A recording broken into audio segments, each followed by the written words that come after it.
so much more than I was expecting just from, and just specifically about those talks. It was really nice because you go and you push yourselves during a day, you set up camp, you go down to the creek, hop in it, do a little polar plunge, immediately be full of energy again afterward. And you go back, you have a great dinner, which thank you. Every night you'd sit there, spread eagle with, you've got one thing cooking here, one thing cooking there, one thing cooking there, and you're dishing up nonstop. So, welcome to the Faithful Fathering Podcast. This is Rick Wirtz, founder and president of Faithful Fathering, where we encourage and equip dads to be faithful fathers. A faithful father is a dad that prioritizes physical presence, is engaged emotionally, and leads spiritually by example. And that's what we do as a ministry, come beside the church to reinvigorate the church on the fathering front. And this podcast series is revisiting one of our summer activities. One of the highlights of my summer is the blessing to get to hang out with other dads and sons. My son joins me, and we do a backpacking trip in the San Juan Mountains of southern Colorado. We partner with a wonderful ministry, Voice of Wilderness, run by Chet Russell, and he has a lodge above Pagosa Springs where we kick off the week, but then the dads and sons, we hit the trail on Monday and come back Friday afternoon. And one of the dads, father-son pairs that joined us this past summer are Paul and Porter Dunphy. So I want to introduce them to the podcast, and thanks for making time to join us, guys. Yeah, thanks for having us on. Well, we just always like to, that extended one-on-one time and the opportunity to, have that time, check out of the world and be, just focus in on the father-son relationship is a pretty unique opportunity. But I know you guys had a pretty good relationship to begin with. Tell us a little bit about your relationship, kind of the things that you have in common and maybe some things you don't. Yeah. Do you want to start or do you want me to start? You go ahead. Okay. So, I'm mid-40, I'm 44 years old and Porter's 15. So, ever since he was born, I've always enjoyed being outdoors. I've never been backpacking. It's always been on my bucket list to actually go out there and do that. But growing up, I was always his den leader in Cub Scouts for 5 years, I guess, first grade through fifth grade. So we've always gone out and we've always done things and always had fun doing that. We always prioritize being able to have a time set aside where we go and take some time, at least once a year. A lot of times it's just a weekend or a long weekend, just me and him. This is the first time that we've done a week dedicated, and that's always been something nice. It's our time away that we get to be able to spend with each other. But we enjoy that. So again, the chance to be able to be together and kind of away from other things. Other things we enjoy is we both do like the occasional video game too. So it is nice to be able to break away and just zone out into technology every once in a while, but probably more focused on being able to get outdoors, huh?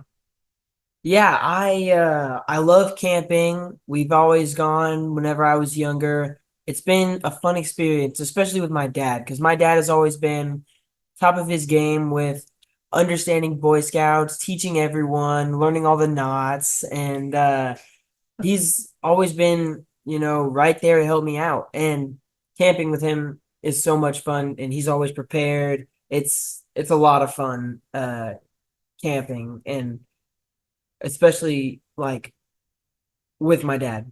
So cool. Well, how did you come across this trip, or why did you choose this particular trip to participate in?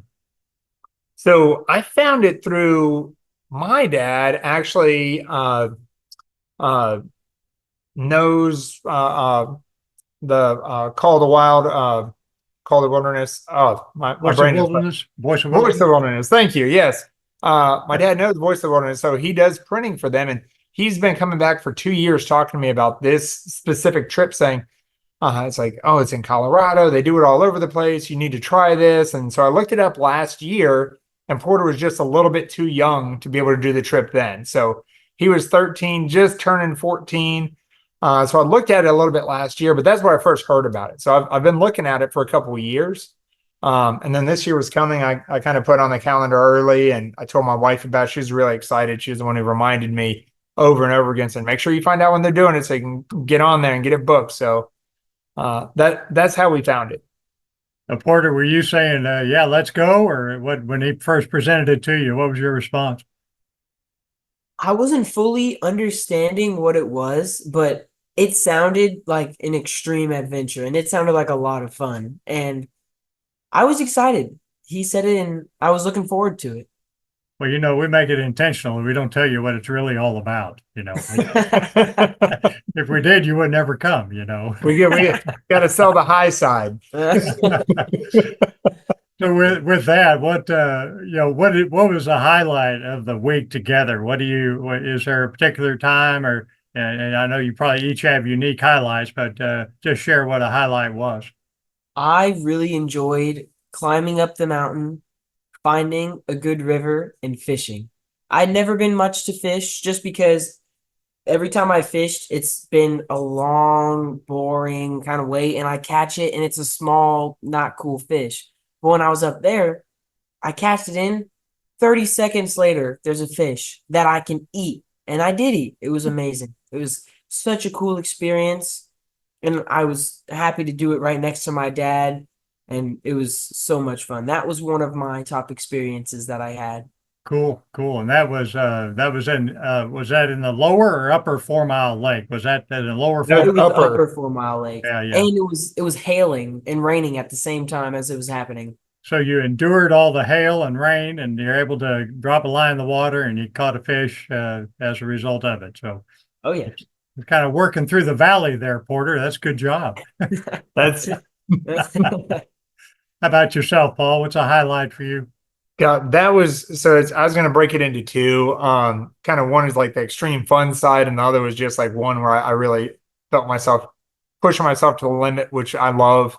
But that the fishing trip was amazing. It was I'd say for anyone who's listening to this is getting thinking about doing this trip, when you do it, bring a little pole, get your fishing license, go out there and do it. It is a great time. It's definitely worth it. So I was on the fence of doing it. Luckily I was out there and got to do it. So I'd recommend that to anyone. It's amazing. Bring some seasoning for the fish. That would be helpful. But the other thing I was going to bring up that was really nice, that I really enjoyed, that I really didn't enjoy, but I enjoyed, was our first full day of hiking. It was a real hiking trip.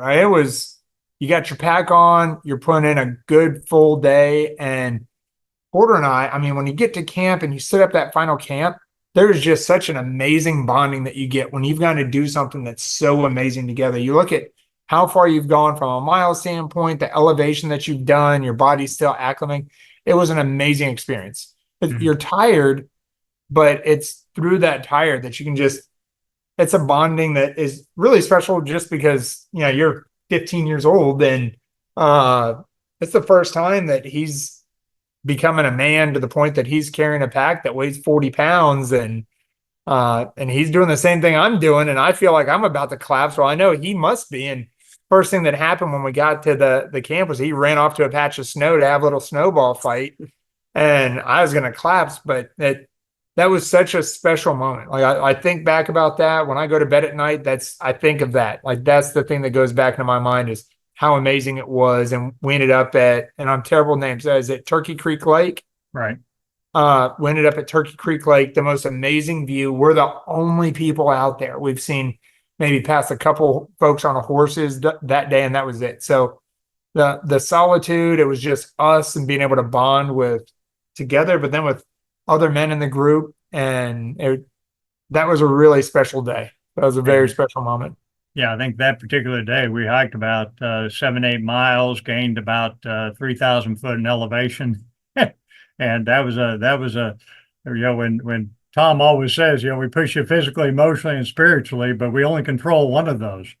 Uh-huh. It's amazing how the one leads to the others. Yeah, the one leads to the other connection anyway. So yeah, so blasting through what may have been a barrier physically together was a big deal. Okay, Absolutely. cool. And I know they're different. That's a highlight of the trip. But what about a takeaway now? When you guys came back, and what was a takeaway from that week together? My takeaway is just a new understanding of what Porter's able to accomplish. So, and that's, I don't know. I'll be honest. Whenever I went into it, I didn't know what to expect. I know his father son. I didn't really think about changing anything, but coming away is looking at Porter more of a man. I mean, honestly, we went out and we did things where he had to take care of himself and at times take care of me and other folks around us, just carrying a little bit more, doing a little bit extra. He is self-sufficient. Anything that was asked of, he did things that weren't asked of him. And it was just, I was continually impressed. And so coming back here and just giving more autonomy to him, was a big takeaway to me. Is just, he's taking that step into manhood, and it feels nice to be able to step back and watch it happen. Yeah, I Okay. would say I would say the same thing. I would say the change. Like I'd never done anything that extreme before. So having that happen and doing all the stuff on my own, all the carrying, all the pack, the learning how to, you know, build a tent, make a fire, cook food. That was all like really cool stuff to, learn to take away, saying like I'm maturing, becoming older, independent, Hmm. Okay. All right. So that I always say there's no fixing of relationships, but maybe a marker in your relationship. Would that be a fair statement that there's a marker in how you guys relate to each other is more man to man than man to boy? Yes, Yeah. I like that. You think he's Okay. growing up, Porter? You think he's growing up? I'm maturing a little bit. Well, I was impressed. You guys really pulled off that. It was wonderful to be able to complete that loop. Just for those that aren't familiar, it was about a 25 mile trip from Turkey Creek Point to coming out 4 mile 4 mile trailhead, and being able to summit. Paul, I know you summited about 12.8, maybe 13,000 foot Cherry Cairn, and then and then it came down. We worked through some hail and rain to get to the lake to drop a line in the water, and then hiked out. The hike out was a 6.5 mile hike down, significant, and that going down sometimes is just as Yeah. hard as going up, isn't it? No, I want to. I'm sure it could be. I didn't feel like it on that one. I was happy to go down. I did want to ask, the curriculum that we worked through across the week. Was there a particular night, or what's your takeaway from the time that the dads and sons broke out, and then there was one-on-one tent talk time? Can you share a little bit about what what that added to the week, or did it add to the week? I thought it was great because it allowed me to talk to other dads. And the nice part was, in the group that we had, the dads were older. So I really got to pull from their knowledge and kind of they walk the walk. And it's a different perspective. And it's people from different walks of life from what I'm used to. I have a great dad and I learned a lot from him. But I don't talk to other dads in a sense of kind of a mentor, like, how did you do this? What worked for you? Um, that was nice. But then really going back and you and me getting to have conversations, me and Porter having conversations in tent time, and just walking off, sitting next to a creek, in the middle of nowhere, just in a beautiful creek running by, and sitting there talking about, you know, him maturing and what's going on in his life and what are some of the things that are going to be coming and how I want to be there to support him, but I don't want to be there as a helicopter dad who's telling you what to do, but you're autonomous. You you pick the right direction and go that direction, and I don't need to be the one supporting you and in every step of the way, but I'm there for you whenever you need me. Those were special to me because it is a nice way to connect. Cool. I enjoyed talking to the older people in my father son or my just son group. It was fun to hear stories from them and experiences that they've had that I also have, or that they've had and that I have now. And um the one-on-one was it was good to have a serious talk and just, open up to each other because those are good to have every once in a while. Hmm. Were you able to talk about things you may not talk about in your day-to-day routine? Were there conversations opened up there in the mountains that may not have happened in the day-to-day hustle bustle at home? We opened up to each other. We had some pretty deep conversations. So I'd say yes. We had a lot of opening up and more sharing to each other. Cool, cool, very good. Anything else to add there, Paul? That's, it was so much more than I was expecting just from, and just specifically about those talks. It was really nice because you'd go and you'd push yourselves during a day, you'd set up camp, you'd go down to the creek, hop in it, do a little polar plunge, immediately be full of energy again afterward. And you go back, you have a great dinner, which thank you. Every night you'd sit there, spread eagle with, you've got one thing cooking here, one thing cooking there, one thing cooking there, and you're dishing up nonstop. So it's spatulas Seconds, everywhere. get your seconds. That's right. Ramen, last call for ramen. Last call for ramen. So it was great. And that was the fun part too, is this guy got to eat ramen every night, Oh. which was his favorite. So you're like a gourmet chef for him. And but it's being able to do that, you wrap up the day with just kind of a final bonding with each other. And it's best way to go to sleep because then you walk into your tent and immediately collapse. Well, I was going to say my highlight was the polar plunge that we did in the lower four That mile. was That was that day was the most amazing day because we got up in the morning and it's kind of dreary, which I think most days we got it's beautiful. yeah, That morning is just a little dreary. And then we started hiking, kind of cleared up. And then by the time we got up to lower 4 mile, I think you'd gone a different direction that morning, and then you were catching up with us. You had to drop a couple other folks off that had come with us. And so we went up to lower 4 mile. By that time it started raining and we decided to do a little walk around the lake. Started hailing and just nothing but hail for a while there. Got cold, worked it, kind of went away. Worked our way up to upper 4 mile, and then started raining pretty heavily. That's when we were fishing, and it was raining and hailing. We are fishing in the rain.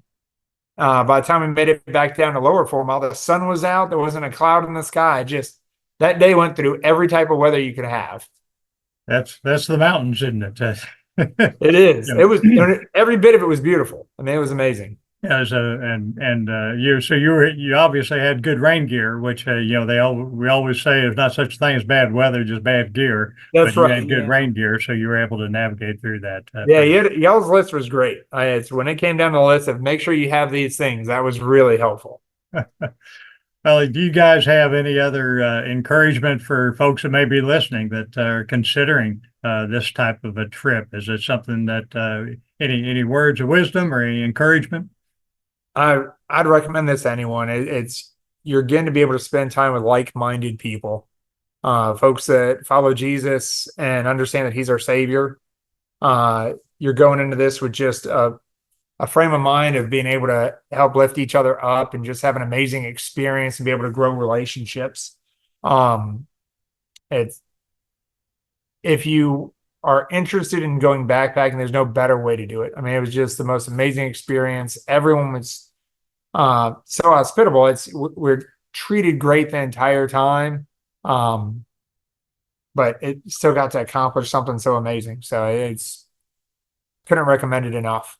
Yeah.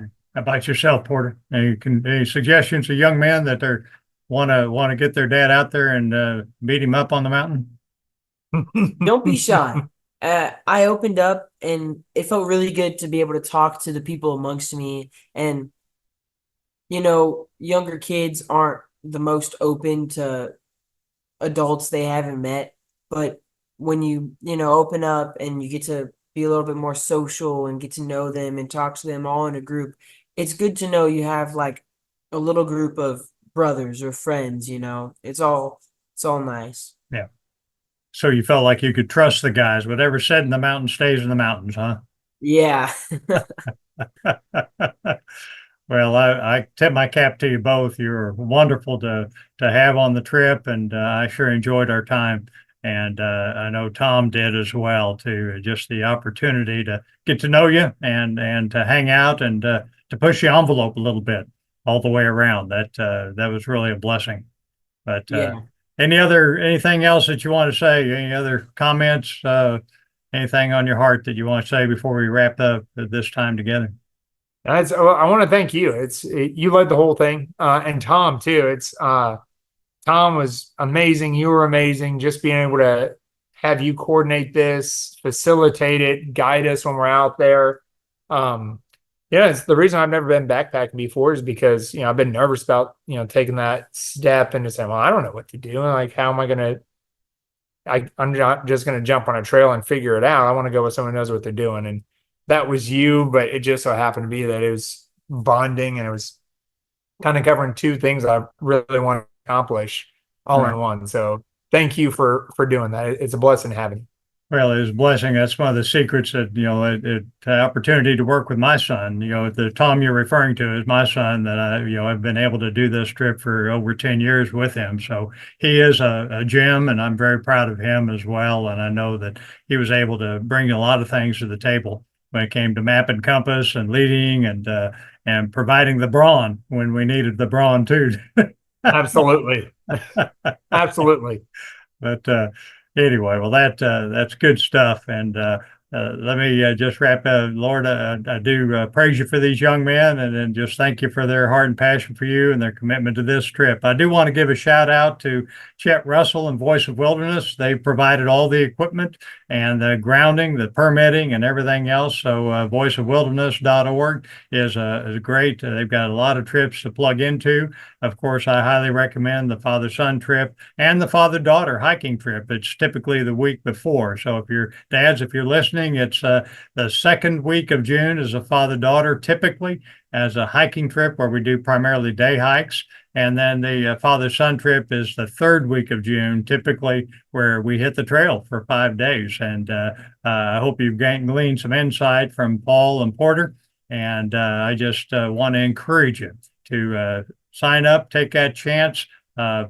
Just visit the website. You can visit faithfulfathering.org. If there's anything else Faithful Fathering can do, our ministry is to come beside the church, and we can orchestrate similar experiences over a weekend retreat as well in the church. So those are things we do to come beside the church to encourage and equip dads on the fathering front. So thank you for tuning in. Lord, again, be who you are and do what you do. I lift up those that are listening and encourage you to participate in this type of event. Plug into Faithful Fathering. Be intentional in your efforts to be the dad you're called to be, the dad the next generation needs to see. God bless. Godspeed.